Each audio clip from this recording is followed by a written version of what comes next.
ഓം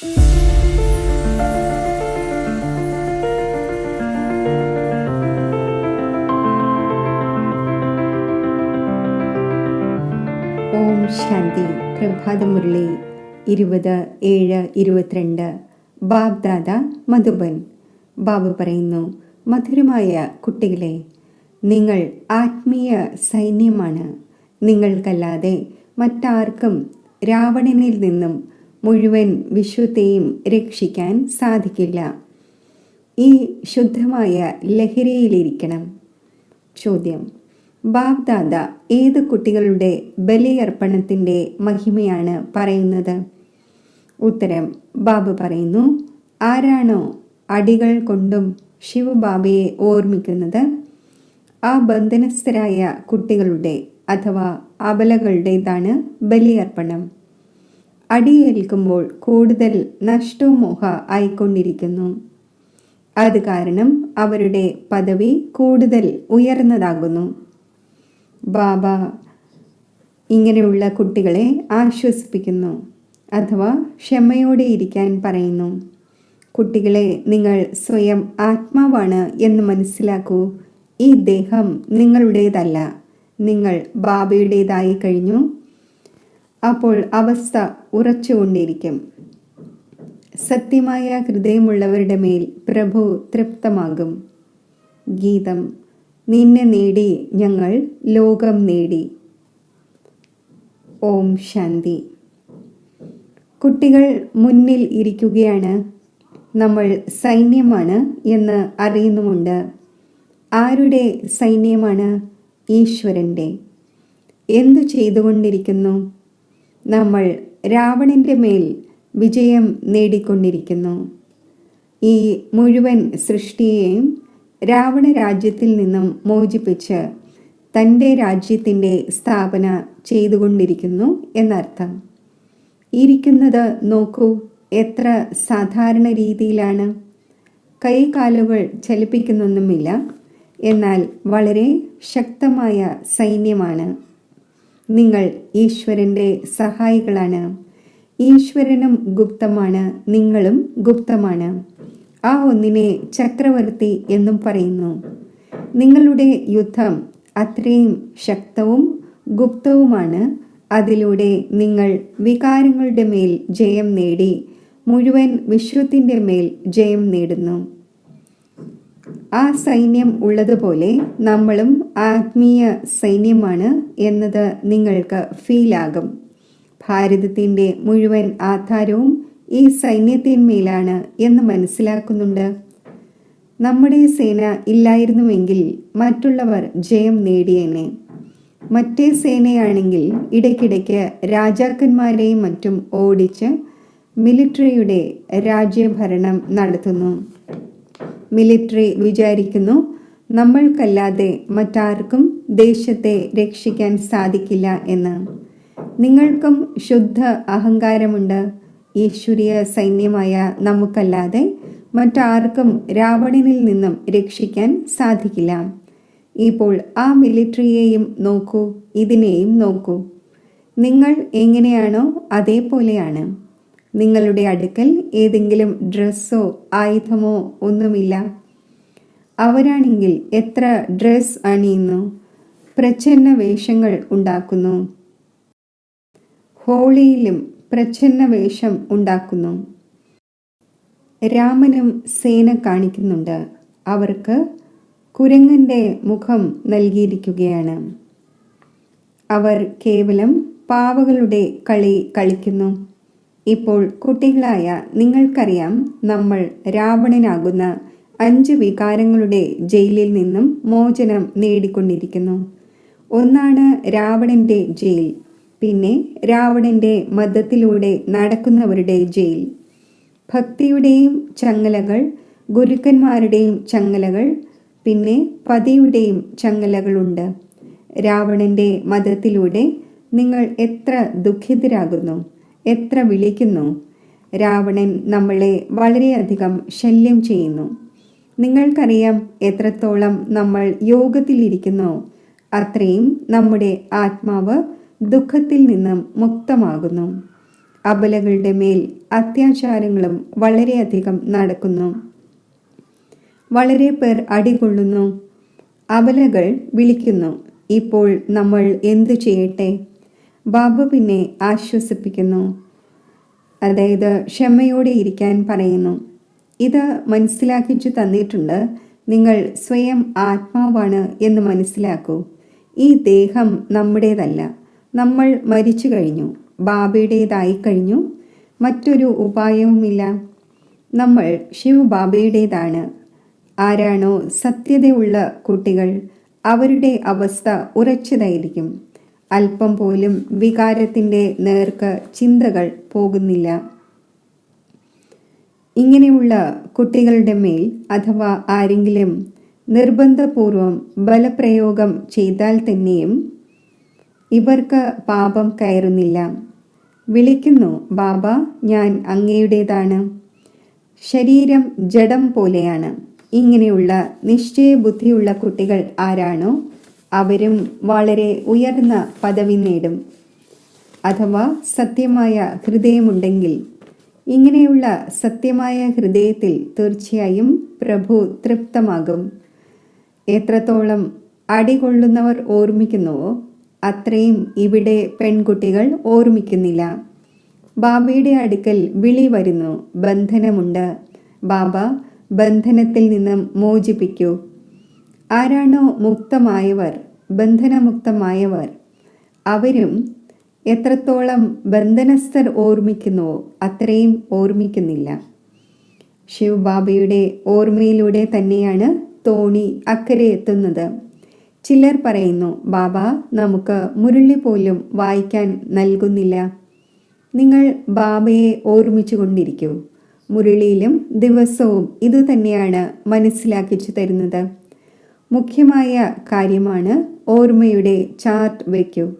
ഞാൻ ബാബയെ എത്ര സമയം ഓർമ്മിക്കുന്നു? ഈ പ്രയത്നം വളരെ പേരിൽ നിന്നും ഉണ്ടാകുന്നില്ല. വീണ്ടും വീണ്ടും ഓർമ്മ മറന്നു പോകുന്നു. ബന്ധനസ്ഥരായ പെൺകുട്ടികളും അടി കൊണ്ടുകൊണ്ട് കൂടുതൽ ഓർമ്മിക്കുന്നു. ആരാണോ അടികൾ കൊണ്ടും ഓർമ്മിക്കുന്നത് ആ അബലകളുടേതാണ് ബലിയർപ്പണം. ബാബ പറയുന്നു, നിങ്ങൾ സ്വയം ആത്മാവാണ് എന്ന് മനസ്സിലാക്കി ബാബയെ ഓർമ്മിച്ചു കൊണ്ടിരിക്കൂ. എത്ര അധികം അടിക്കുമോ അത്രയും കൂടുതൽ നിങ്ങൾ നഷ്ടമോഹ ആയിക്കൊണ്ടിരിക്കും. അടിയും നല്ല പദവി ഉണ്ടാക്കിത്തരും. ബാബയ്ക്കും ഇങ്ങനെയുള്ള പെൺകുട്ടികളുടെ ഓർമ്മ വരുന്നു. ചിലർ വളരെ നല്ല മഹാരഥികളുമാണ്. അവർ വളരെ പേരുടെ സർവീസ് ചെയ്യുന്നു, യോഗിയാക്കുന്നു. യോഗത്തിന് വളരെയധികം മഹിമയുണ്ട്. നിങ്ങൾക്കാണെങ്കിൽ എല്ലാവരോടും ദയവുണ്ടാകണം. കുട്ടികളായ നിങ്ങൾ ഗീതയും റെഫർ ചെയ്യുന്നു. അവരുടെ ബുദ്ധിയിലാണെങ്കിൽ കൃഷ്ണ ഭഗവാൻ രാജയോഗം പഠിപ്പിച്ചു എന്നതാണുള്ളത്. നിങ്ങൾ പറയുന്നു, പരംപിത പരമാത്മാവാണ് രാജയോഗം പഠിപ്പിച്ചത്. ഇത് തെളിയിക്കുന്നതിന് വേണ്ടിയാണ് നിങ്ങൾ ചോദിക്കുന്നത്. പരംപിത പരമാത്മാവുമായി നിങ്ങൾക്ക് എന്ത് ബന്ധമാണുള്ളത്? പിതാവ് എന്ന് പറയുന്നല്ലോ, പിതാവിൻ്റെയും ആജ്ഞയാണ് എന്നോട് യോഗം യോജിപ്പിക്കൂ, എങ്കിൽ നിങ്ങളുടെ വികർമ്മം വിനാശമാകും. ഒരു മനുഷ്യനോടും യോഗം യോജിപ്പിക്കരുത്. അഥവാ പഠിപ്പിക്കുന്നയാളും മനുഷ്യനാണെങ്കിൽ നിങ്ങളുടെ മംഗളം ഉണ്ടാകില്ല. ഗീതയിലും പേര് നാമധാരിയുടേതാണ് വച്ചിരിക്കുന്നത്. നമ്മൾ പറയുന്നു, നമ്മളെ നിരാകാരനായ പരംപിത പരമാത്മാവാണ് യോഗം പഠിപ്പിക്കുന്നത്. ഇത് ആരുടെയും നിന്ന ചെയ്യുന്നതല്ല, ഇത് നിങ്ങൾ ബാബയുടെ മഹിമ ചെയ്യുന്നതാണ്. എന്നാൽ മനസ്സിലാക്കിച്ചു കൊടുക്കുന്നവർ വളരെ തീവ്രവും ബുദ്ധിശാലിയും ആയിരിക്കണം. കാരണം അവിടെ വലിയ വലിയ വിദ്വാൻമാരും പണ്ഡിതന്മാരും വളരെയധികം വരുന്നു. സന്യാസിമാരുടെയും സേനയുണ്ടല്ലോ, എല്ലാവരുടെയും ഹെഡ്സ് വരുന്നു. കുട്ടികളായ നിങ്ങൾ ഈ വിധം സാമർഥ്യമുള്ളവർ ആകണം. ഒരല്പം സംസാരിക്കുമ്പോൾ തന്നെ പൂർണ്ണമായും അമ്പ് തറയ്ക്കണം. കൂടുതലൊന്നും സംസാരിക്കേണ്ട ആവശ്യമേ ഇല്ല. കാരണം അവർ വളരെയധികം ക്രോധം ഉള്ളവരുമാണ്. അവർക്കും വലിയ സൈന്യമുണ്ട്. എവിടെ നിന്നെങ്കിലും ക്ഷണം വരുന്നുവെങ്കിൽ നിങ്ങൾക്ക് പോകാം. കുട്ടികളായ നിങ്ങൾക്കും മനസ്സിലാക്കാൻ സാധിക്കും നമ്മളിൽ ആർക്കെല്ലാമാണ് നന്നായി വെല്ലുവിളിക്കാൻ സാധിക്കുന്നത്. ഒരേ ഒരു അൽഫിൻ്റെ, അതായത് ബാബയുടെ അർത്ഥം തന്നെ മനസ്സിലാക്കിച്ചു കൊടുക്കണം. 2 കാര്യങ്ങളാണുള്ളത്, ഇത്രമാത്രം. ബാബയാകുന്ന അൽഫ് പറയുന്നു, എന്നെ ഓർമ്മിക്കൂ, എങ്കിൽ നിങ്ങൾ വിശ്വത്തിൻ്റെ അധികാരിയായി മാറും. ഇതാണെങ്കിൽ അൽഫാകുന്ന ഭഗവാന് മാത്രമേ പറയാൻ സാധിക്കൂ. ആ ഒന്ന് തന്നെയാണ് രചയിതാവ്, ഹെവൻലി ഗോഡ് ഫാദറാണ്. ആ ഒന്ന് പറയുന്നു, എന്നെ ഓർമ്മിക്കൂ, എങ്കിൽ നിങ്ങളുടെ വികർമ്മം വിനാശമാകും. ശ്രീകൃഷ്ണനെ ഓർമ്മിക്കുന്നതിലൂടെ വികർമ്മം വിനാശമാകില്ല. കൃഷ്ണൻ ഇപ്പോൾ എവിടെയാണ്? കൃഷ്ണൻ ഒരു ശരീരം ഉപേക്ഷിച്ച് മറ്റൊന്നെടുത്തു. നിരാകാരനാണെങ്കിൽ അവിനാശിയാണ്. മുഴുവൻ അറിവും ഈ കാര്യത്തെക്കുറിച്ച് നൽകുന്നു. എത്ര തെറ്റ് വരുത്തിയിരിക്കുന്നു! ഭഗവാനുവാച, ഞാൻ നിങ്ങൾക്ക് വിശ്വത്തിൻ്റെ സമ്പത്ത് നൽകുന്നു. കൃഷ്ണൻ എങ്ങനെ സർവർക്കും സമ്പത്ത് നൽകും? കൃഷ്ണൻ ഭാരതത്തിൻ്റെതാണല്ലോ. മുഴുവൻ ലോകവും പതീതമാണ്. സർവരുടെയും പതീത പാവനൻ ഒരേ ഒരു നിരാകാരനാണ്. നിങ്ങളുടെ ബുദ്ധിയിൽ ഈ എല്ലാ കാര്യങ്ങളും ഉണ്ട്. ഭക്തിയുടെ പാർട്ടിൻ്റെയും നോളജുണ്ട്. ആദ്യം നടക്കുന്നത് ശിവന്റെ പൂജയാണ്. സോമനാഥൻ്റെ ക്ഷേത്രം ഉണ്ടാക്കപ്പെട്ടിട്ടുണ്ട്. ഇത്രയും വലിയ സോമനാഥൻ്റെ ക്ഷേത്രം ആരാണ് ഉണ്ടാക്കിയത്? മറ്റാർക്കും ശക്തിയില്ല. തീർച്ചയായും ആ സമയത്ത് ഇത്രയും ധനികരുണ്ടായിരുന്നു. അവർ ഇങ്ങനെയുള്ള ക്ഷേത്രം നിർമ്മിച്ചു. കുട്ടികളായ നിങ്ങളിൽ ഇപ്പോൾ അറിവുണ്ട്. തീർച്ചയായും നമ്മൾ എത്ര ധനികരായിരുന്നു. സോമനാഥൻ്റെ ഇത്രയും വലിയ ക്ഷേത്രം ഉണ്ടാക്കിയിരിക്കുന്നു. തീർച്ചയായും മഹാരാജാവായിരിക്കും. ദേവീദേവന്മാർ സ്വയമേ പൂജ്യരായിരുന്നു. അവർ തന്നെ പൂജാരിയായി. പിന്നെ അവർ തന്നെ പൂജിക്കുന്നതിന് വേണ്ടി ക്ഷേത്രങ്ങൾ ഉണ്ടാക്കും. ഒരു സോമനാഥൻ്റെ ക്ഷേത്രമാണ് ഉണ്ടാക്കുന്നത് എന്നൊന്നുമല്ല. ഒരാൾ തുടങ്ങി വച്ചു, പിന്നെ ധാരാളം പേർ ഉണ്ടാക്കി. പിന്നെ വളരെയധികം ക്ഷേത്രങ്ങൾ കൊള്ളയടിക്കപ്പെട്ടിട്ടുണ്ടാകും. ഒരു ക്ഷേത്രത്തിൽ നിന്ന് തന്നെ ഇത്രയും സാധനങ്ങൾ എടുത്തു. അത് ഒട്ടകത്തിൻ്റെ മേൽ നിറച്ചു കൊണ്ടുപോയി. എപ്പോഴെങ്കിലും ആക്രമിക്കുമ്പോൾ ക്യാപിറ്റൽ പിടിച്ചടക്കാൻ ശ്രമിക്കുന്നു. പിന്നെ അവരുടെ വിജയമുണ്ടായി. ഇപ്പോൾ നിങ്ങളുടെ ബുദ്ധിയിലുണ്ട്, തീർച്ചയായും ഈ ഡൽഹി ദേവസ്ഥാനം ആയിരുന്നു. ധർമ്മരാജൻ സ്ഥാപിച്ചിരുന്നു.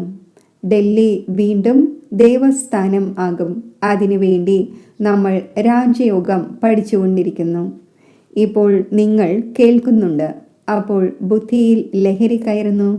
നമ്മുടെ രാജ്യം സ്ഥാപിതമായിക്കൊണ്ടിരിക്കുന്നു എന്ന് മനസ്സിലാക്കുന്നു. നമ്മുടെ പേര് പ്രസിദ്ധമാണ്. ഗുപ്തസേന, നോൺ വയലൻസ് എന്ന് പറയപ്പെടുകയും ചെയ്യുന്നു. ഇത്രയും വലിയ അർത്ഥം ആരും മനസ്സിലാക്കുന്നില്ല. സ്ഥൂലമായ ആയുധങ്ങൾ എടുക്കുന്നില്ല. കാമകഠാര പ്രയോഗിക്കുന്നില്ല. നിങ്ങൾ തന്നെയാണ് നോൺ വയലൻസ് ശക്തി സേന. അവർ യോഗബലത്തിലൂടെ രാജ്യം നേടി. വിശ്വത്തിൻ്റെ അധികാരി ആകുന്നതിനായി ശ്രീമത്തനുസരിച്ച് നമ്മൾ ഒരു ബാബയെ തന്നെ ഓർമ്മിക്കുന്നു. ഇപ്പോൾ ഈ നാടകം പൂർത്തിയാകുന്നു എന്നത് അറിയുന്നു. പിന്നെ പുതിയതായി ആരംഭിക്കും. ഇത് അവിനാശി നാടകമാണ്. ഇതൊരിക്കലും വിനാശം ആകുന്നില്ല. ബാക്കി പുതിയ ലോകം ഉണ്ടാകുമ്പോൾ പഴയ ലോകം ഇല്ലാതാകുന്നു എന്നത് തീർച്ചയാണ്. ചക്രം കറങ്ങിക്കൊണ്ടേയിരിക്കും.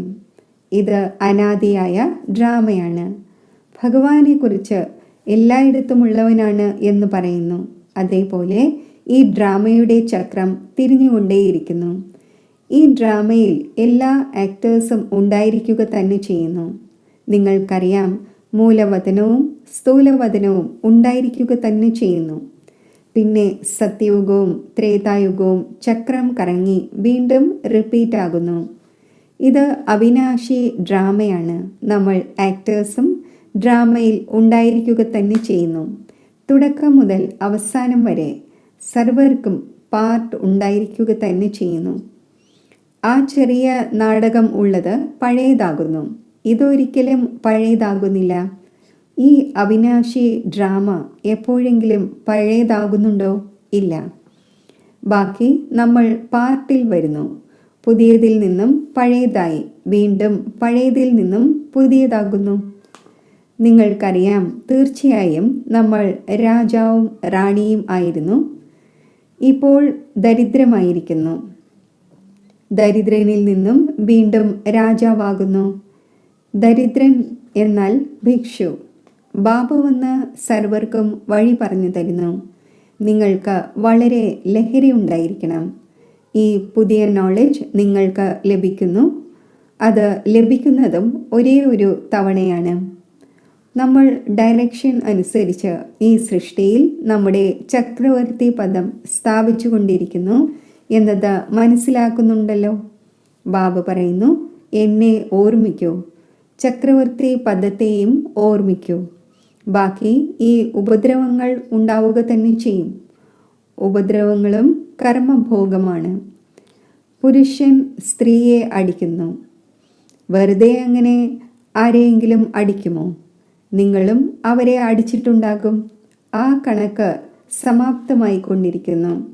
ഇതെല്ലാം കർമ്മങ്ങളുടെ കണക്കാണ്. ഇപ്പോൾ നിങ്ങൾ ശ്രീമത്ത് അനുസരിച്ച് ശ്രേഷ്ഠ കർമ്മം ചെയ്തുകൊണ്ടിരിക്കുന്നു.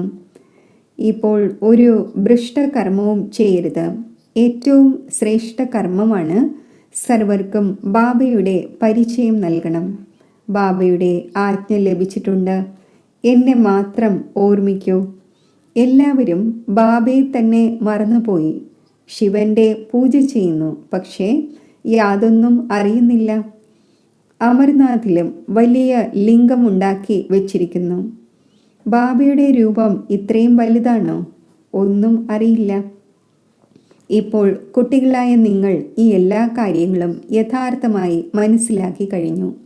ശരി, മധുരമധുരമായ സിഖിലതെ കുട്ടികൾക്ക് മാതാവും പിതാവുമായ ബാബ് ദാദയുടെ സ്നേഹസ്മരണകൾ. Good morning. ആത്മീയ അച്ഛൻ്റെ ആത്മീയ കുട്ടികൾക്ക് നമസ്തേ.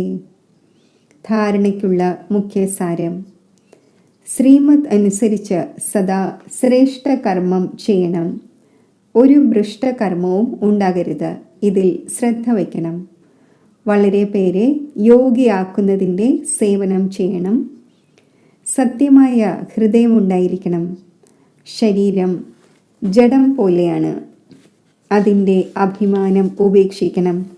പൂർണ്ണമായും നഷ്ടോമോഹ ആകണം. വരദാനം: കൽപ്പകൽപ്പങ്ങളായി വിജയം അടങ്ങിയിരിക്കുകയാണ് എന്നതിനെ സ്മൃതിയിൽ വച്ച് സദാ നിശ്ചിന്തമായിരിക്കുന്ന നിശ്ചയബുദ്ധി വിജയിയായി ഭവിക്കട്ടെ. നിശ്ചയബുദ്ധിയായ കുട്ടികൾ വ്യവഹാരത്തിൻ്റെയും പരമാർത്ഥത്തിൻ്റെയും ഓരോ കാര്യത്തിലും സദാ വിജയത്തിൻ്റെ അനുഭൂതി ചെയ്യുന്നു. എങ്ങനെയുള്ള സാധാരണ കർമ്മം ആയിരുന്നാലും അവർക്ക് വിജയത്തിൻ്റെ അധികാരം തീർച്ചയായും പ്രാപ്തമാകുന്നു.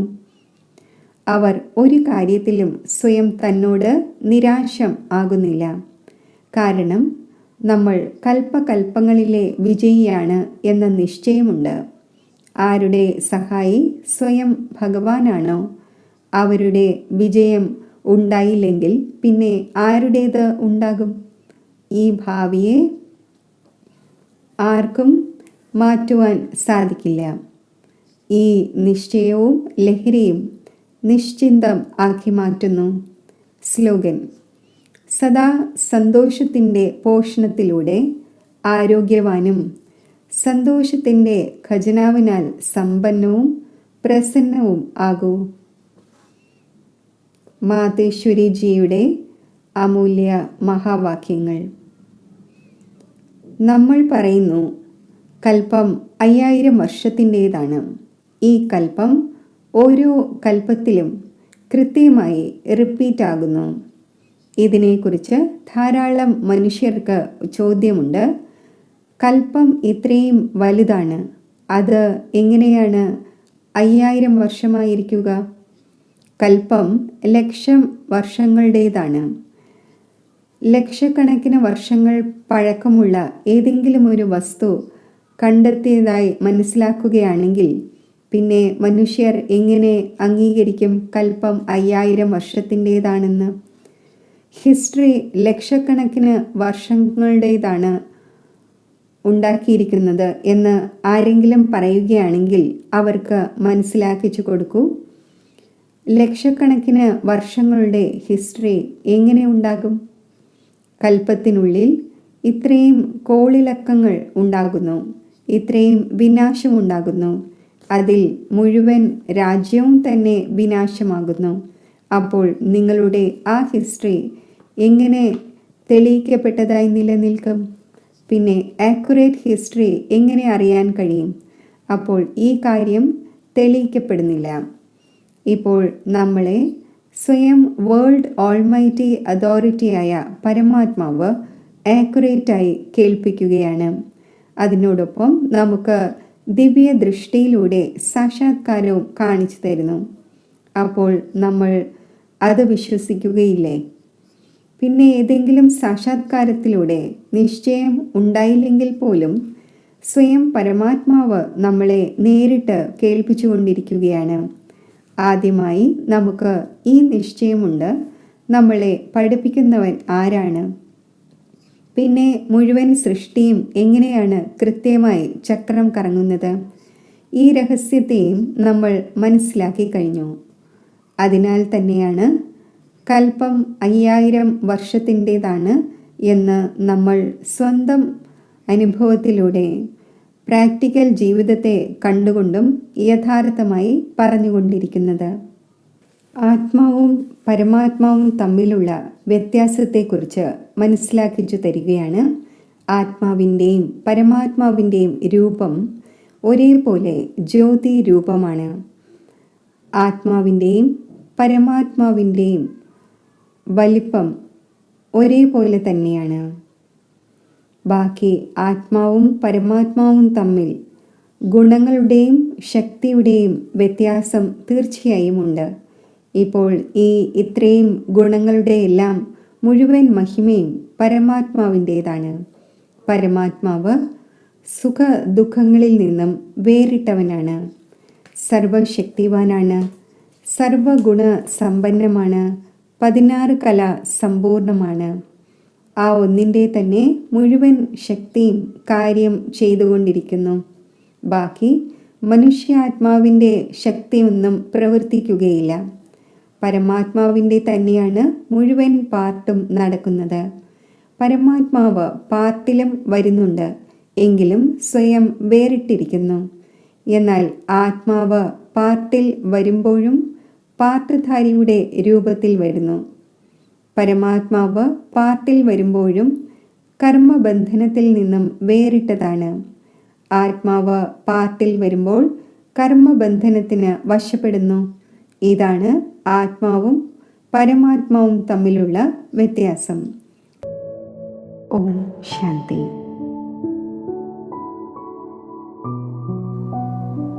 ആത്മസ്മൃതിയുടെ തിലകമണിഞ്ഞ് ഞാൻ ഒരു നിമിഷത്തിൽ ബ്രഹ്മലോകത്തിൽ പരമാത്മാവിൻ്റെ സമീപം എത്തിച്ചേരുന്നു.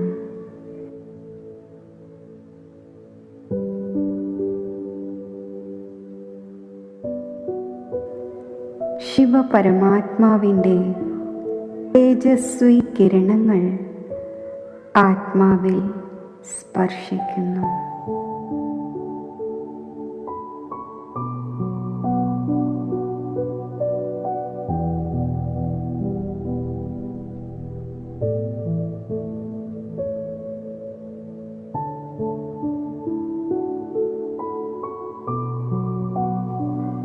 മധുരമായ ബാബ, എൻ്റെ മനസ്സും ബുദ്ധിയും ഞാൻ അങ്ങയിൽ സമർപ്പിക്കുകയാണ്.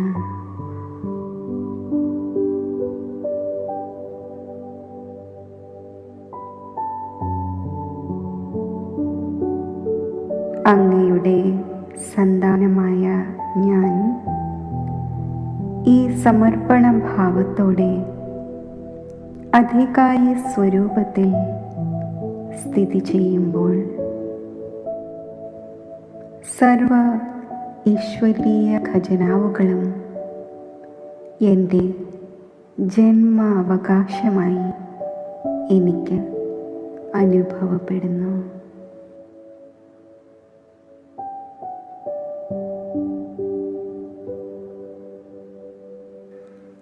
വരദാതാവായ ബാബ, അങ്ങ് നൽകുന്ന വരദാനങ്ങൾ എന്നെ സമ്പൂർണതയുടെ പുരുഷാർത്ഥത്തിൻ്റെ മാർഗത്തിൽ സഹജമായി മുന്നോട്ട് നയിക്കുന്നു.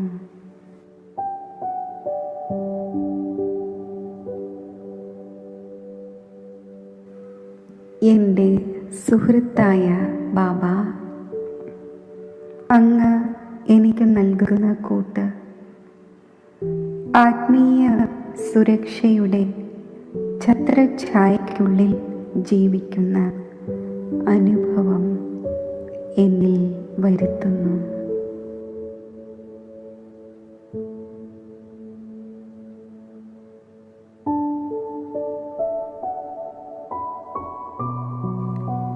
എൻ്റെ മാതാവും പിതാവുമായ ശിവപരമാത്മാ,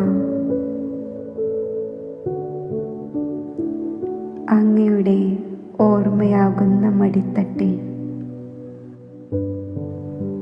ഇരിക്കുമ്പോൾ എനിക്ക് അലൗകിക സന്തോഷത്തിൻ്റെയും അതീന്ദ്രിയ സുഖത്തിൻ്റെയും ഊഞ്ഞാലിലാടുന്ന അനുഭവമുണ്ടാകുന്നു.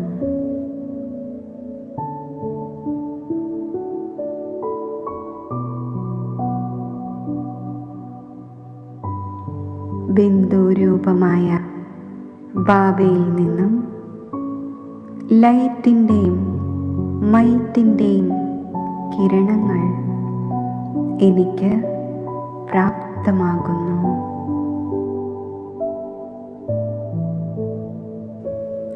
ഞാൻ ശക്തിശാലി ബിന്ദുരൂപസ്ഥിതിയിൽ സ്ഥിതി ചെയ്യുന്നു. ഈ ശക്തിശാലി സ്ഥിതിയിൽ എൻ്റെ അനേകം ജന്മങ്ങളിലെ പാപങ്ങൾ ഭസ്മമാകുന്നു.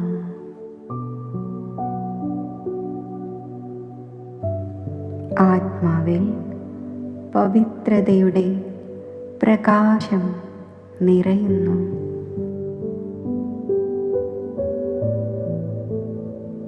വിശ്വമംഗളകാരിയായ ബാബയോടൊപ്പം ഞാൻ കമ്പൈൻഡ് രൂപത്തിലിരുന്ന്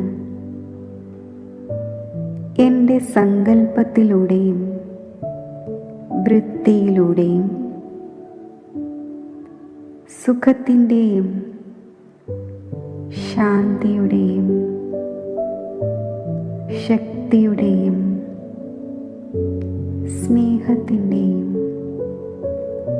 ആനന്ദത്തിൻ്റെയും ആത്മീയ സുഗന്ധം വിശ്വമാകെ വ്യാപിപ്പിക്കുകയാണ്.